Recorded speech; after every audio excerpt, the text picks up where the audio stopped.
ಮತ್ತೊಮ್ಮೆ ಹೇಳ್ತಾ ಇದ್ದೀನಿ, ಬಾಂಗ್ಲಾದೇಶಕ್ಕೆ ನಾವು ಹೋಗಬೇಕು ಅಂತಂದರೆ ಅಥವಾ ಬಾಂಗ್ಲಾದೇಶಿಗರು ಇಲ್ಲಿ ಬರಬೇಕು ಅಂತಂದರೆ ಪಾಸ್ಪೋರ್ಟ್ ಬೇಕು, ವೀಸಾ ಬೇಕು. ನಿಮಗೆ ವೀಸಾ ಇಲ್ಲದೆ ಹೋಗುವಂಥ ರಾಜ್ಯ ದೇಶ ಇದ್ದರೆ ನೇಪಾಳ, ನಿಮಗೆ ಪಾಸ್ಪೋರ್ಟ್ ಇದ್ದರೆ ಆಯಿತು. ನಾವು ಕೇಳ್ತಿರೋದು, ಇಲ್ಲಿಗೆ ಬಂದ್ರಲ್ವಾ, ಇಲ್ಲಿಗೆ ಬಂದ ನಂತರ ಅವರ ಪಾಸ್ಪೋರ್ಟ್, ಅವರ ವೀಸಾ ಇರತ್ತಾ? ಅವರು ಬಾಂಗ್ಲಾದೇಶಿಗರು ಅಂತ ಯಾವ ಗ್ಯಾರಂಟಿಯಲ್ಲಿ ಹೇಳ್ತೀರಿ? ಯಾಕೆ ನಮ್ಮ ಶತ್ರು ರಾಷ್ಟ್ರದ ಪ್ರಜೆ ಆಗಿರಲಿಕ್ಕಿಲ್ಲ? ಯಾಕೆ ಇನ್ನೊಂದು ರಾಷ್ಟ್ರದ ಗುಪ್ತಚರ ಇಲಾಖೆಯವರಾಗಿರಲಿಕ್ಕಿಲ್ಲ? ಯಾಕೆ ಇನ್ನೊಂದು ರಾಷ್ಟ್ರದ ನಮ್ಮ ರಾಷ್ಟ್ರದಲ್ಲಿ ವಿಧ್ವಂಸಕ ಕೃತ್ಯಗಳನ್ನು ಮಾಡೋದಕ್ಕೆ ರೆಡಿಯಾಗಿರೋರು ಯಾಕೆ ಆಗಿರಲಿಕ್ಕಿಲ್ಲ? ನೀವು ಅಂದ್ಕೊಂಡ್ರ ಹಿಂಗೆ ನಡೆಯಲ್ಲ ಅಂತೇಳಿ?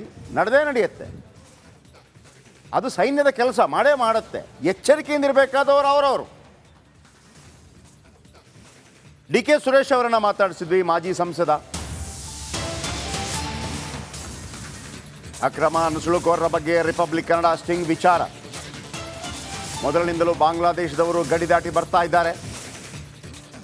ವಿಶೇಷವಾಗಿ ನಗರ ಹಾಗೂ ಗ್ರಾಮೀಣ ಪ್ರದೇಶ ಸೇರಿಕೊಳ್ತಾರೆ. ರಿಪಬ್ಲಿಕ್ ಕನ್ನಡಕ್ಕೆ ಮಾಜಿ ಸಂಸದ ಡಿ ಕೆ ಸುರೇಶ್ ಹೇಳಿಕೆಯನ್ನು ಕೊಡ್ತಾ ಇದ್ದಾರೆ. ಭಾಳ ದೊಡ್ಡ ಮಟ್ಟ ಇದರಲ್ಲಿ ಭಾಳ ಅವ್ರು ಹೇಳೋ ರೀತಿಯಲ್ಲಿ ನೋಡಿ, ವೆರಿ ಸೀರಿಯಸ್. ನಮ್ಮ ದೇಶದ ಗಡಿಯಲ್ಲಿ ಭದ್ರತೆ ಕಡಿಮೆ ಇದೆ ಅಂತ ಹೇಳ್ತಾರೆ ಅವರು. ಅಂದರೆ ನಿಮಗೆ ಬೇಕಿದ್ರೆ ಪಾಕಿಸ್ತಾನ ಭಾರತ ಗಡಿಯಲ್ಲಿ ಸ್ವಲ್ಪ ಭದ್ರತೆ ಜಾಸ್ತಿ ಇದೆ, ಬಾಂಗ್ಲಾದಲ್ಲಿ ಇಲ್ಲವೇ ಇಲ್ಲ.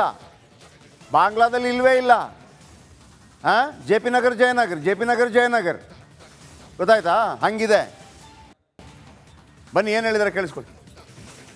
ಇದು ಮೊದಲಿಂದನೂ ಕೂಡ ಬಾಂಗ್ಲಾದೇಶಿಗರು ಒಳಗಡೆ ಬರ್ತಾ ಇದ್ದಾರೆ ಅನ್ನೋಂಥ ಒಂದು ವಿಚಾರಗಳಿದೆ.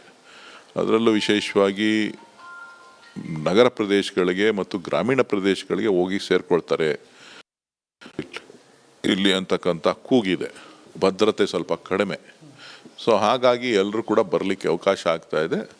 ಅದನ್ನು ಕೇಂದ್ರ ಸರ್ಕಾರ ಗಮನ ಹರಿಸಬೇಕು ಮತ್ತು ರಾಜ್ಯ ಪೊಲೀಸ್ ಇಲಾಖೆ ಕೂಡ ಅದ್ರ ಬಗ್ಗೆ ಸೂಕ್ತ ಕಣ್ಗಾವಲನ್ನು ಇಡಬೇಕು ಅಂತಕ್ಕಂಥದ್ದು ಎರಡೂ ಸರ್ಕಾರಗಳ ಜವಾಬ್ದಾರಿ ಇದೆ. ಕೇಂದ್ರ ಸರ್ಕಾರದ ಜವಾಬ್ದಾರಿ ಕೂಡ ಇದೆ, ರಾಜ್ಯ ಸರ್ಕಾರದ ಜವಾಬ್ದಾರಿ ಕೂಡ ಇದೆ. ಅದಕ್ಕೋಸ್ಕರನೇ ಇವತ್ತು ರಾಜ್ಯ ಸರ್ಕಾರ ಎಲ್ಲ ಕಡೆ ಎಲ್ಲ ಐಡೆಂಟಿಫಿಕೇಷನನ್ನು ಪಡೆಯುವಂಥ ಕೆಲಸಗಳು ನಡೀತಾ ಇದೆ. ಸೊ ಅದು ಇನ್ನೂ ವೇಗವಾಗಿ ಆಗಬೇಕು. ಜೊತೆಗೆ ಬರೋ ಹಂತದಲ್ಲೇ ಕೂಡ ಇದನ್ನು ತಡೆಯುವಂಥ ಕೆಲಸ ಕೂಡ ಆಗಬೇಕಾಗುತ್ತೆ. ದೇಶದ ಗಡಿ ಭದ್ರತೆ ಇಲ್ಲ. ನಾನು ಗಡಿಯಲ್ಲಿ ಭದ್ರತೆ ಬಗ್ಗೆ ನಾನು ಮಾತನಾಡ್ಲಿಕ್ಕೆ ಹೋಗೋದಿಲ್ಲ. ಗಡಿ ಭದ್ರತೆ ಇದೆ. ಅದೇ ವಲಸಿಗರು ಏನು ಬರ್ತಾ ಇದ್ದಾರೆ ಅದನ್ನು ತಡಿಬೇಕಾಗಿರ್ತಕ್ಕಂಥದ್ದು ಕೇಂದ್ರದ ಕರ್ತವ್ಯ. ಅಕ್ರಮವಾಗಿ ದೇಶದ ಒಳಗಡೆ ಬರ್ತಾ ಇದ್ದಾರೆ, ಅದನ್ನು ಕಣ್ಗಾವಲನ್ನು ಇಟ್ಟು ನೋಡ್ಕೋಬೇಕಾಗಿರ್ತಕ್ಕಂಥದ್ದು ಅವರ ಕರ್ತವ್ಯ.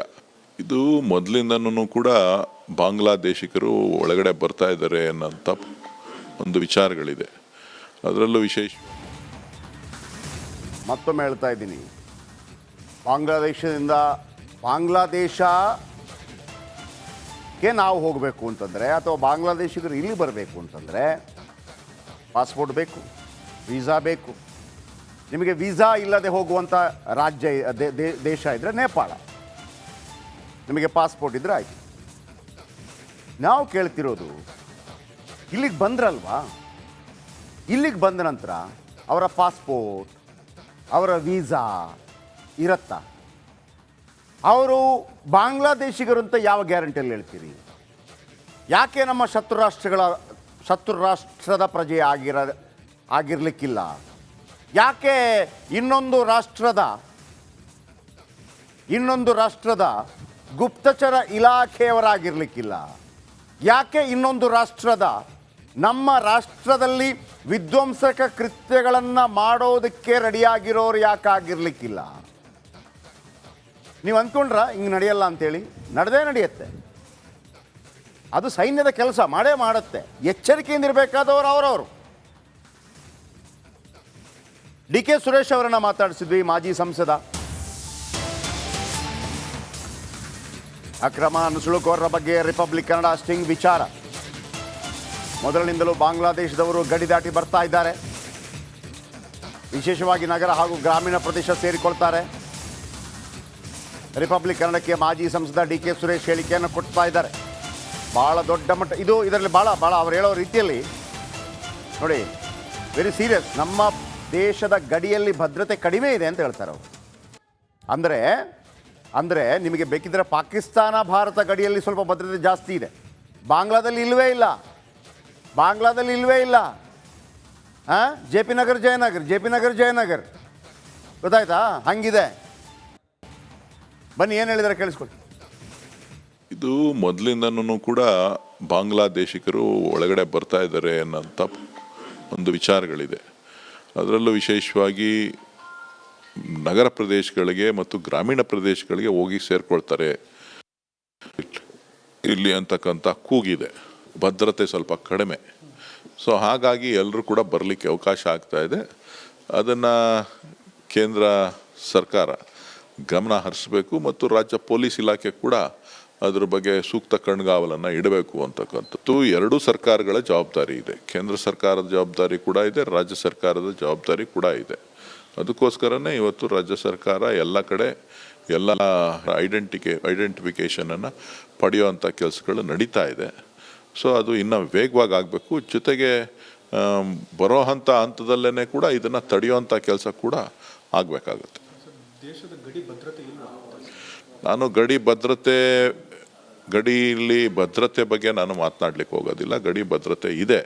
ಅದೇ ವಲಸಿಗರು ಏನು ಬರ್ತಾ ಇದ್ದಾರೆ ಅದನ್ನು ತಡಿಬೇಕಾಗಿರ್ತಕ್ಕಂಥದ್ದು ಕೇಂದ್ರದ ಕರ್ತವ್ಯ. ಅಕ್ರಮವಾಗಿ ದೇಶದ ಒಳಗಡೆ ಬರ್ತಾ ಇದ್ದಾರೆ, ಅದನ್ನು ಕಣ್ಗಾವಲನ್ನು ಇಟ್ಟು ನೋಡ್ಕೋಬೇಕಾಗಿರ್ತಕ್ಕಂಥದ್ದು ಅವರ ಕರ್ತವ್ಯ.